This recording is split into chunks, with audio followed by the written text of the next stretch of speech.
everybody's finished presenting. You are responsible for identifying the skull feature.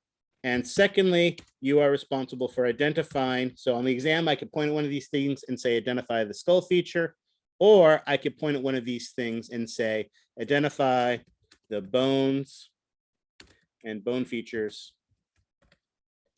that form this skull feature. So let's think about that while we're going through this. All right, this is the game plan. Any questions on this? We're on time. We're doing great on time. Excellent. All right, let's start. First skull feature on your list is what? Frontal. Skull feature. Oh, feature. Hard palate. Hard palate, absolutely. Hard palate is what we commonly refer to as the roof of the mouth, right? So that basically is this structure right here. So on the exam, I could have a nice big fat arrow that points at this and asks you to identify the skull feature. And of course, what would your answer to that be? Hard palate. Hard palate. Hard palate, excellent. How many bones is the hard palate made up of?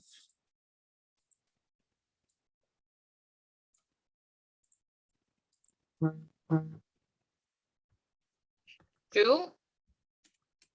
What two? The palatine. The palatine bone. Yeah. And the horizontal process. Well, that is the bone feature. So let's just talk about bones first. Bone feature, palatine bone. What's the other bone? These are the bones and bone features you guys just presented to me. Isn't that it? Because there's two of the palatine bones. You are right. There is a right palatine bone and a left palatine bone. But are those the only bones that form the hard palate? Well, I'm asking the question, so what No. No, No. obviously not. Somebody presented this to us today, so there is at least 3 people who know this. What are the other 2 bones that help to make up the palate, the hard palate, the roof of the mouth?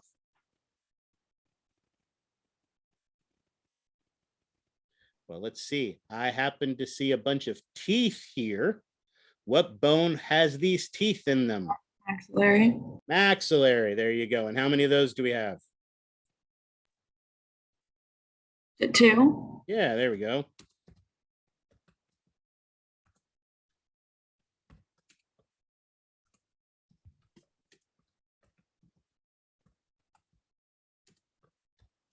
So notice there are 4 bones that make up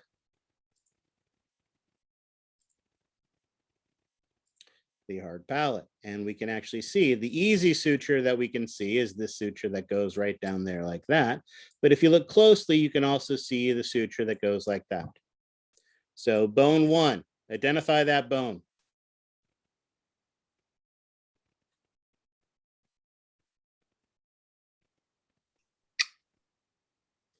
It's the hard palate. Nope. What bone did I just mark? The skull feature, the entire skull feature is the That'd be the right palatine bone. excellent. So notice that was the right palatine bone. Perfect. What's bone 2? The right. The right maxillary bone. Excellent. Bone 3? Left palatine bone. Excellent. And bone 4? Left maxillary bone. Excellent. All right. So perfect. We have identified the bones, but notice these are also bone features we have learned. So let's take this, expand that out like that. Excellent. What is the bone feature of these bones that help to form the hard palate, the roof of the mouth? What is the bone feature of the palatine bone? The right horizontal process.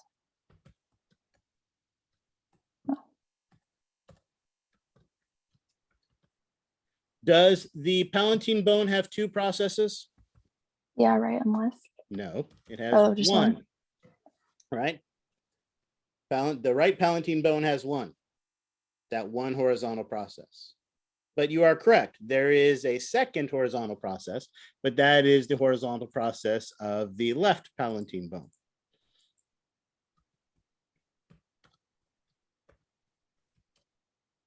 So when we're What is- discussing the bone features, do you want us to write left and right or just the process? Well, let's finish identifying this, then we'll put it all together and make sense of it. Okay. Okay. What is the bone feature of the maxillary bone that helps to form the hard palate? Maxillary sinus. No, Palatine process. palatine process. Often these things are named by what they attach to. The bone that attaches, the piece of the maxillary bone that attaches to the palatine bone is called the palatine process. However, we know anatomists hate us. So is the part of the palatine bone that attaches to the maxillary called the maxillary process? No. No, it's called the horizontal process because they decided to name that by its orientation.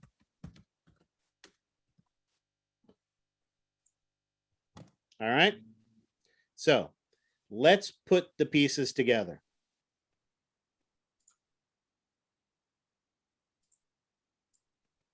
As we mentioned, there are two possible questions I could ask you. Identify the skull feature. So if I had a big, huge arrow pointing right here in the center to make it simple, and I asked you to identify the skull feature, what would your answer to that question be? There we go. Excellent. Hard palate. Hard palate. Excellent. However, the second question I could ask is to identify the bones and bone features. I'm just going to do it that way to abbreviate. That form, I won't obviously abbreviate it on the exam, but I'm doing this here, the skull feature. And what would your answer to that be in this case? Everything above. Right and left palatine bone, the right and left maxillary bone, and the right and left horizontal process for the features, and the right and left palatine process. True, although we can be a little bit more precise in that. That is correct. You did provide me with the information, but let's write that more concisely. How about the horizontal process of the right palatine bone,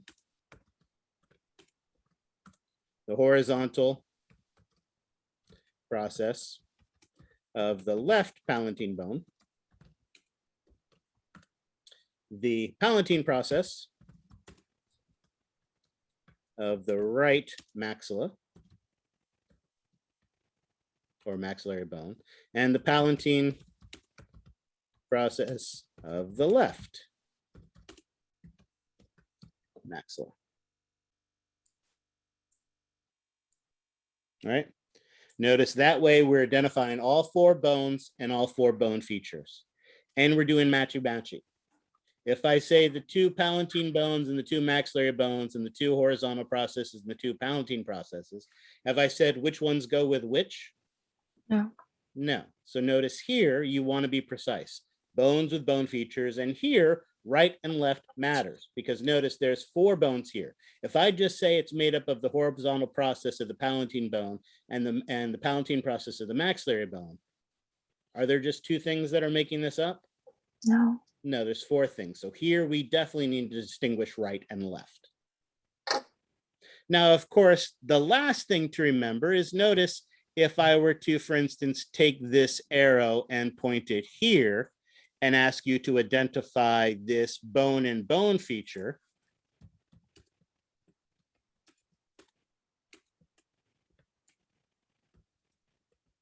again, notice I'd move the arrow. What would the answer to that question be? The right, no, the palatine process of the right maxillary bone. Yeah.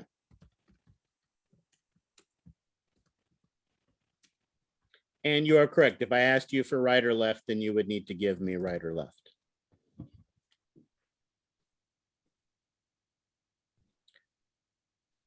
Get how the game is played? Mhm. Questions on this one? All right. What's our next skull feature? Nasal septum. Excellent. Ooh, here's a good great view. Notice this one does, you can actually see the sutures really, really nicely. Notice if we go back to the previous picture, I guess we should mention this. There's a condition where if the baby, especially if the baby doesn't get enough folic acid, where the suture here between the bones doesn't form fully. What do we call that condition? Cleft palate. Yeah, cleft palate. So that cleft palate can affect the morphology, how it looks, but it can also affect their ability to produce speech. It can also affect their ability to latch on and to be able to suckle and get the breast milk. But luckily it's something that can be fixed surgically after birth. But it's even better if we can provide those prenatal vitamins to make sure that it doesn't form in the first place. All right, excellent. Oh, no, never mind. Nasal septum, right? Your nasal cavity is actually divided into two distinct cavities, two distinct spaces. Unless you have been snorting a massive amount of cocaine, you cannot put a handkerchief up one nostril and pull it out the other, right? Unless I guess if you've got a septal stud or a septal spacer in there, I guess technically you could do it with a piercing. But so there you go, cocaine or piercing. If you do one of those, you can go from one nostril to the other, but the rest you can't. Some of it is cartilage and connective tissue, but here we see the two bones that form this skull feature that is the nasal septum. And notice I have identified the bones by different colors. What bone is the superior bone? Is the red bone? The perpendicular plate. That's not the bone. You are right. The bone feature is the perpendicular plate, but the perpendicular plate is a bone feature of which bone? Ethmoid. Yeah. So the two bones are the ethmoid. And what's the purple bone? Vomer. Vomer. Excellent. Now, are there any bone features you're responsible for the vomer? No. No. But as someone already pointed out to us, this bone feature of the ethmoid is something we're responsible for. It is the perpendicular.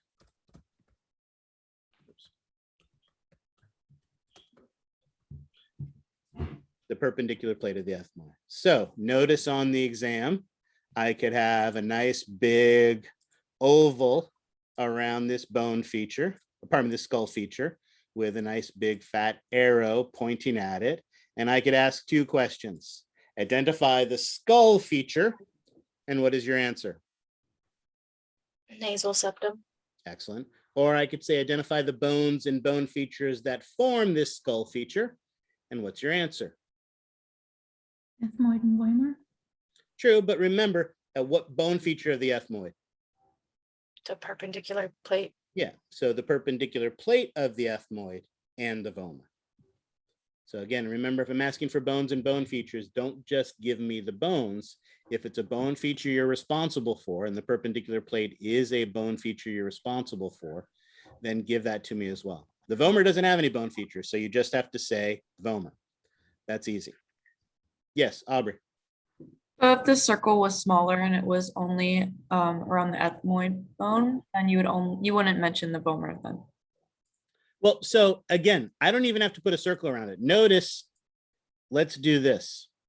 That arrow doesn't show up well. Let's do this. Identify the bone. Vomer. Vomer. Identify the skull feature. Nasal septum. Yeah. Identify the bones and bone features that form this skull feature. The ethmoid and the perpendicular plate. So the perpendicular plate of the ethmoid and The vomer. the vomer. There you go. So notice, again, as I've said many times in this class, people lose points not because they don't know the information, but because they don't read the questions carefully. Notice I'm very careful with the wording I use. Notice when I asked for the bone, I wanted that specific bone. When I asked for the skull feature, that was the nasal septum. When I asked for the bones and bone features that form the skull feature, right? So again, notice 3 different questions with 3 very specific wording and 3 distinct answers. So notice I didn't have to move my arrow for that. If I have this arrow and I ask you for the skull feature, you should give me the entire nasal septum. Now, again, I will try to make it obvious. So often I will put it right here in the center, try to at least to emphasize that I'm not pointing at one or the other. But even if I am just pointing at one, if I ask for the skull feature, you need to give me this entire skull feature. So putting an oval around it is a good way to do that, but I'll try to be obvious, but I'm definitely going to be obvious in my wording. So the wording is going to be the key to tell you the piece of information I am looking for. Questions on the nasal septum? All right, what's next? The zygomatic arch. Zygomatic arch, as one of the groups pointed out, that's what we commonly think of as our cheekbones. Notice when we have those cheekbones, it is again made of this entire structure right here. So that entire structure right there is that zygomatic arch. And notice that zygomatic arch is made up of 2 distinct bones and bone features. There is this nice long bone feature here, prominent bone feature that sticks out, and the much smaller bone feature right here. So what is the skull feature? Yeah, zygomatic arch. What are the bones and bone features that form it? The temporal. Okay, so temporal bone. Yeah. Is there a specific bone feature of the temporal bone? The zygomatic process. Excellent. Anything else? With the skull feature, it's got to be 2 or more. Zygomatic bone.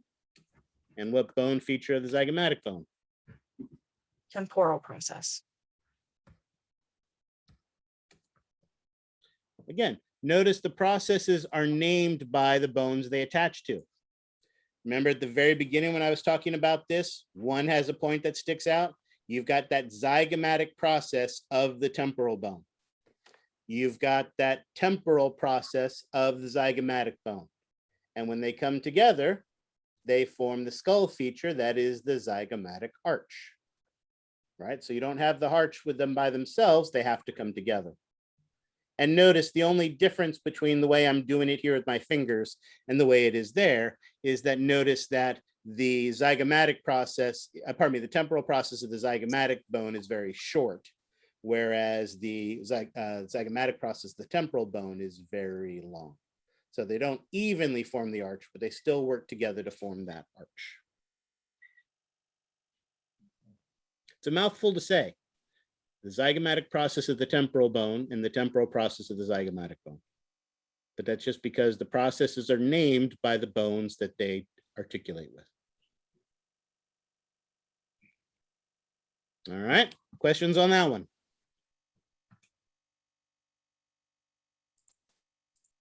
Excellent. What's next? The orbit. Orbit of the eye. Excellent. The orbit of the eye, and again, one of the groups did an excellent job of pointing this out. There are, I'm going to cheat, move this over here. 7 bones that form the orbit of the eye. Notice for this, you don't need to worry about any of the bone features. You just need to worry about identifying the bones that are going to house it. And excuse me, what makes it easy for me to cheat a little bit is I think of it in terms of a map. In a map, you have a north, you have a south, you have an east, and you have a west. Instead, here you have superior, inferior, medial, and lateral. So let's identify those. What is the superior bone that helps to form the orbit of the eye? Sphenoid? Right up here on the top. Is it the superior orbital fissure? Nope. Bone. What bone helps to form the top part of the eye? Oh, sorry. Frontal. There you go. Sigmoid. Frontal bone. Frontal on top, right? Your forehead. Forehead forms the top. What forms the inferior? What's forming down here? The bottom part of the orbit of the eye. I'm not sure if this is true, but I think the palatine bone, because it connects like almost. We'll get there, but that's not here in the front. What bone is this bone right here? Maxilla. Maxilla. What is lateral? What's this lateral bone over here? Zygomatic. Zygomatic. Those should be the three obvious ones. The tricky one is medial. Notice a lot of people might automatically go to the nasal bones, which are the bones right here. However, notice the nasal bones are here in the front. They're nearly not forming part of the orbit of the eye. What is forming part of the orbit of the eye is this bone right here, which just happens to have a little hollow opening, allowing tears to drain into the nasal cavity.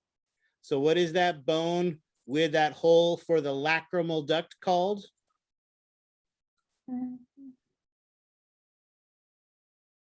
Lacrimal bone? Yeah, lacrimal bone. Excellent.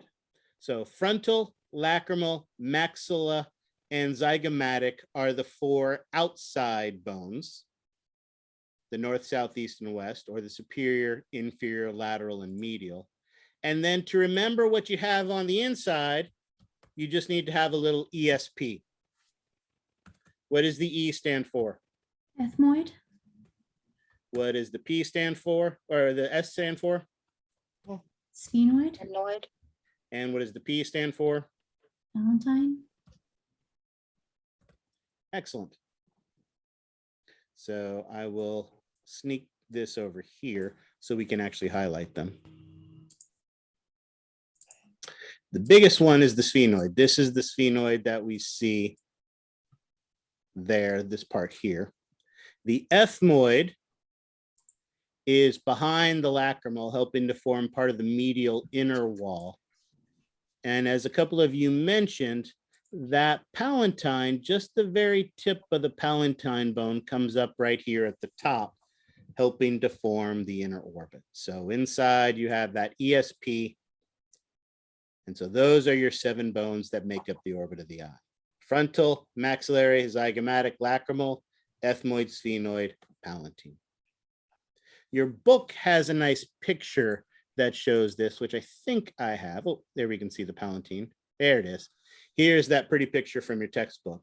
So notice here, there's our frontal, zygomatic, maxillary, lacrimal, ethmoid, sphenoid, and that little bit of the palatine that sticks up. So 7 bones that make the orbit of the eye. All right, questions on that?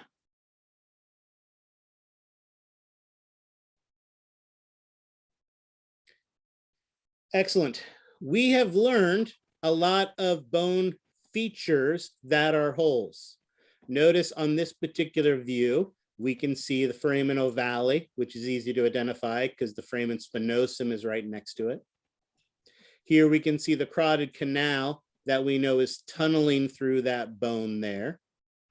We can't really see it, but we know there's that hypoglossal canal that travels above the occipital condyles. But there are some openings of the skull that are skull features, because what happens is one bone has a notch in it, the other bone has a notch in it. So when you put them together, you get an opening. So some of the openings can be formed by the bones fusing together. Now notice when we have a bone feature like the foramen ovale, these openings tend to be very, very smooth. However, when you have bones growing together, are you necessarily going to have a smooth opening? No. No. And so notice this opening here. This opening right here is a very jagged shaped opening in the bone that a blood vessel can pass through. And so this bone feature formed from two bones growing together is our jugular foramen. And what are the two bones that grow together to form this jugular foramen? Occipital, excellent, forms this side of it. And what forms this side of it? Notice it has the carotid canal, the stylomastoid foramen, the stylomastoid foramen, the mastoid process, styloid process, which is broken up, mandibular fossa, Temporal. temporal bone, exactly. So notice it is the temporal bone and the occipital bone that come together to form this rough opening that is the jugular foramen. And notice there's one other very rough opening. This rough opening actually looks like it is a torn structure. And that's actually where it gets its name. It is the foramen lacerum, like it's been lacerated or torn. And notice with the foramen lacerum, not one, not two, but three bones form together. The temporal, the occipital, and the sphenoid. So these three bones, the sphenoid, the temporal, and the occipital, all grow together to form this really rough, jagged looking structure. And anything rough and jagged looking like that, would you want to pass a big blood vessels through that? No. No. No, this opening really doesn't have any major structures that pass through it. It's really just formed by these three bones fusing together. Now, the jugular foramen is rough, but what do you think passes through the jugular foramen? Jugular vein? Yeah, the jugular vein, exactly. So that's another thing that as we are looking at the underside of this or the superior side of the skull, we can use to our advantage. Because notice if I point here and ask you to identify the bone feature, what's your answer to that? Identify the bone and bone feature. The temporal bone? No. No. Come on, someone presented it today. What bone and bone feature is this? The sphenoid. Yeah, okay. And what bone feature is it?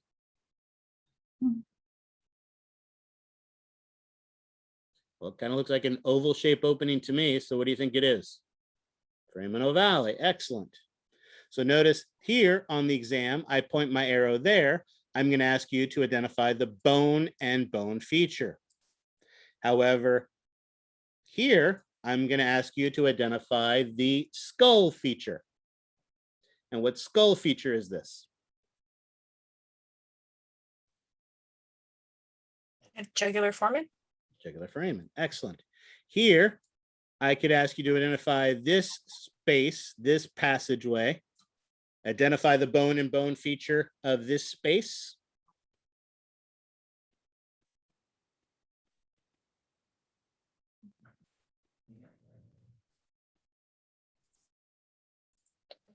Identify the bone and bone feature slash space. Ethmoid bone, what's the bone feature slash space? Olfactory foramina. Excellent. Whereas if I have an arrow like this, I have to say identify the skull feature. What skull feature is that?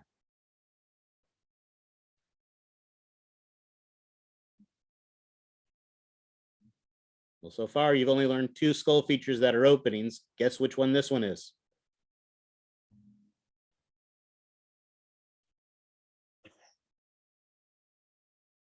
Come on, read it off your list. What skull feature is that? Jugular Fossa. Nope. Hypoglossal canal is not a skull feature. Identify the skull feature I am pointing at here. Jugular foramen? Jugular foramen. There you go. So notice the wording I use will help you to answer this. If I'm asking you for a bone and bone feature, is jugular foramen ever going to be the correct answer? No. Oh, No. If I'm asking you for a skull feature, is the foramen rotundum ever going to be a correct answer? No. no. No. So bone features are bone features, skull features are skull features. All right, and I will ask the question specifically that way. All right, we're running out of time. What's the next bone feature on, pardon me, skull feature on our list? Inferior orbital fissure. Excellent. Notice when we look in the orbit of the eye, again, I won't have to take the time to get onto my soapbox to talk about how vitally important the orbit of the eye is because we're visual organisms. I already talked about that. But notice there are three big openings. The first one is that VIP entrance, that optic canal where the optic nerve comes in and allows us to be able to see. Notice the second was this larger opening. This is the general entrance for many nerves and blood vessels to get in, and that is the superior orbital fissure. And remember, the superior orbital fissure is a bone feature of the sphenoid. It is formed by the sphenoid, which basically is that bone there. And well, and it continues down here. So this bone there, that is the sphenoid. Notice this space down here, this opening down here is the inferior orbital fissure. Again, this is basically just formed by bones growing together. There aren't any major structures that pass through it. But notice the three bones that help to form it are the maxillary bone, the sphenoid bone, and the zygomatic bone. So those three bones come together, and I'll go ahead and clear my drawing. So sphenoid bone to here, zygomatic bone around here, and the maxillary bone there. Those three bones come together to form the inferior orbital fissure. And again, we just need to know the names of the bones. There are no bone features here that we're responsible for, so just name the bones. Questions on that?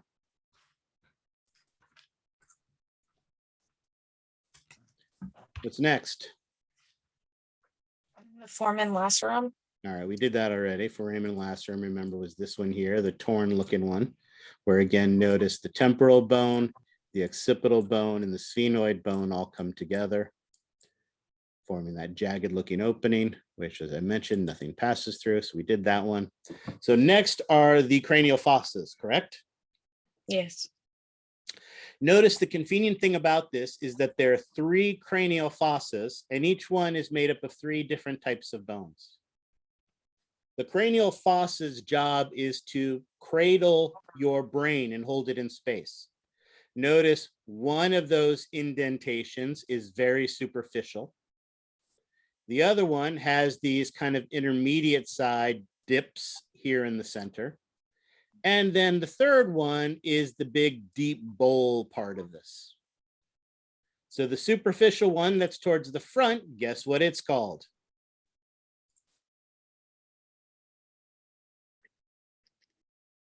Not your question. Anterior cranial fossa.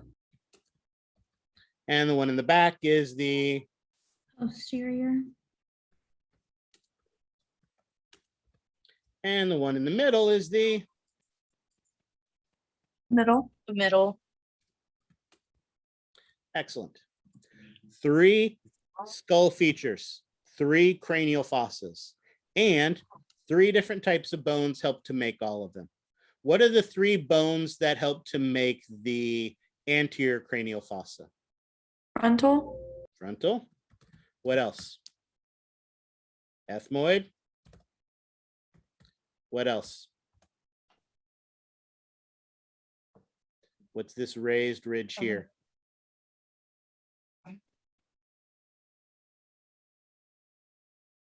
What's this raised ridge? Sphenoid. Yep, Ceph- exactly. And again, I don't care how you pronounce it as long as you spell it correctly. Excellent. So the frontal, the ethmoid, and the sphenoid are the three bones that make up the anterior cranial fossa. What are the three bones that form the middle cranial fossa? temporal,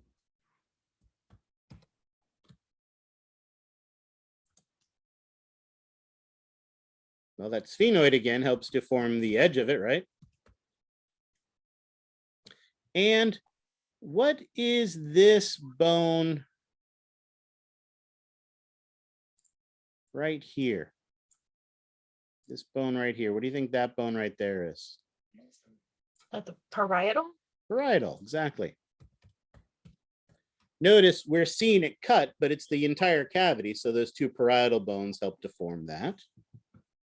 And that should help us for our posterior cranial fossa. What are the three bones here?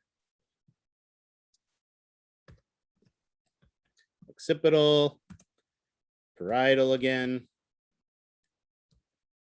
And what's the third?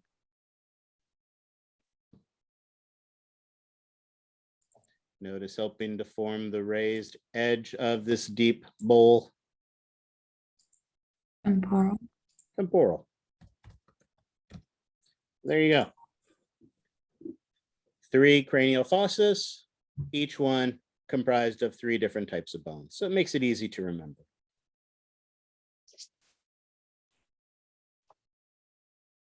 Questions on that? And I think that leaves us with our sutures, correct? Yes. Sutures are a special type of joint that is only found in the skull. These are non-moving joints. After all, our head doesn't wiggle inside of here. And as someone kind of hinted at earlier, every single joint that is formed in the skull, with the exception of the mandible, because the mandible moves, forms a suture and has a name. Are you responsible for all of them? No. No. In fact, there are only 4 sutures that you have to know the specific names for. Now, I'm not going to go entirely in order because it's easier here with the pictures that I have to note this one first. Oh, and one other thing that I should notice about all these 4 sutures that you have to know, good thing to remember is they all deal with the parietal bone. They all deal with the parietal bones. We can start with this one here on the back of the skull. Notice here on the back of the skull, we have this upside down V-shaped suture that connects the occipital bones to the 2 parietals. Oops. And this upside down V is named by the Greek letter that looks like an upside down V. And what Greek letter is that?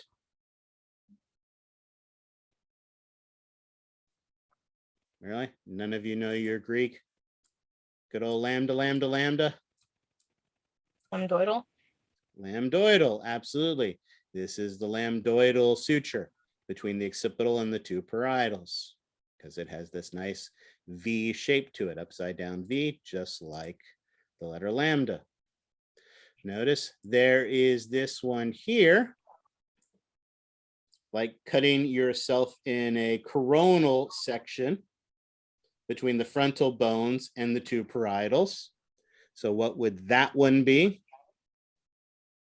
That is the coronal suture between the frontal bone and the 2 parietals. Notice the 2 parietals themselves have a suture that goes right down the midline. There you go. Just like a sagittal section of the body, it is the sagittal suture. Notice all 3 of those are really, really easy to see and remember. The only one that's a little bit tricky is this one right here between the temporal bone and the parietal bone. This one here between the temporal bone and parietal bone is a little bit tricky And the reason it gets its name is what happens if we were to cut this and look at it from the side. We would see that the parietal bone comes down, and the parietal bone then has this really flat surface to it. And our temporal bone comes up and has a really flat surface to it. So these two very flat surfaces come together to form this flat shaped joint. And what is this flat shaped joint called?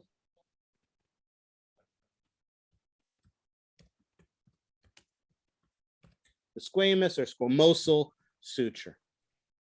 Now, like I said, it gets its name because of the flat surfaces to the bone. But how I remember it is this involves the temporal bone. And notice all the hunk and junk that we have to learn of the temporal bone is down here, whereas the top of the temporal bone is just flat. And what's the fancy word we use for flat? Squamous. Squamous. So the flat part of the temporal bone forms the flat suture, the squamous suture. And that is how I remember that. And there you go. With 3 minutes to spare, we hit all of the bones and bone features that make up our skull features. And we are done with the skull. Any questions on that? Can you repeat the sagittal suture? That was Yes, so the sagittal suture is the one on the midline between the two parietal bones. okay, connects And the to two. answer Mitch's question, yes, you are correct. You have two squamosal sutures, one on each side, between each temporal bone and each parietal bone. You have a squamosal suture, so one on each side. So two squamosal sutures, one coronal, one sagittal, and one lambdoid.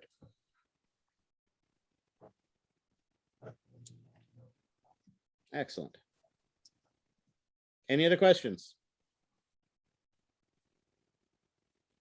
All right, that is all I have for you today. Again, the groups who presented today, you guys all did an excellent job. Very, very proud of you. That is so awesome. Again, they've set a great bar. So all of you who are presenting on Wednesday, I expect you to be equally awesome. And we will do, now that we're done with the skull, we'll do the rest of the axial skeleton. And after you guys do an amazing job of doing that, I will then assign you your appendicular bones to be able to work on them. All right. Any questions on any of that? Will our tests be unlocked today after class? Yes, yes. Great question. Absolutely. I'll be unlocking them today for, again, about 24 hours. Okay. So you'll have them till midday tomorrow. So I encourage you to take a look at them on your own. I have office hours after class today. So you're welcome to come to my office hours for that, or email me, or come to my office hours tomorrow before class from 11 to 12. Absolutely, they will be released today so that you have a chance to look at them. And No again, more questions. use them to Sorry. study from. No, I'm sorry, you've hit your quota. So make sure you look at them, figure out what you did right, figure out what you did wrong so you can improve. Because again, the format of the exams is not going to change. You now know what I'm going to ask, how I'm going to ask those questions. And so now your goal is to figure out how to answer that correctly. And of course, I'm kidding, Eva. What's your question? For the skeletal system histology, I was wondering for the low and high resolution, how to draw the matrix or where that would be located. I was kind of confused. Well, so again, when you're looking at it, the layers of lamellae are the matrix. That's what the matrix is. That lamella is a layer of matrix. Okay. So the layer of matrix is the lamella. Okay. Now, thank you. remember, I'm not collecting the histology for this one. It's on. I did it for the first test because I really wanted to emphasize to you how important histology is. Even though I tell people that they're responsible for the microscope and it's important, people don't necessarily pay any attention to that because they don't like it. So I forced you to do it on the last class because it was such a huge part of the exam. At this point, you know histology is important. So I'm not going to be collecting it, but by all means, yes, taking the time to draw it and label it makes this great study guide to help you to learn the material. Okay, thank you. All right. Excellent. Any other questions? I just had a clarification question real quick. Sure. What were the bones of the foramen lacerum? So the three bones that missed that grow one. together to form the foramen lacerum are the sphenoid, the temporal bone, and the occipital bone. So those three bones grow together to form the frame and lacerum. Okay. Perfect. Thank Yep. you. Excellent. All right. Any other questions?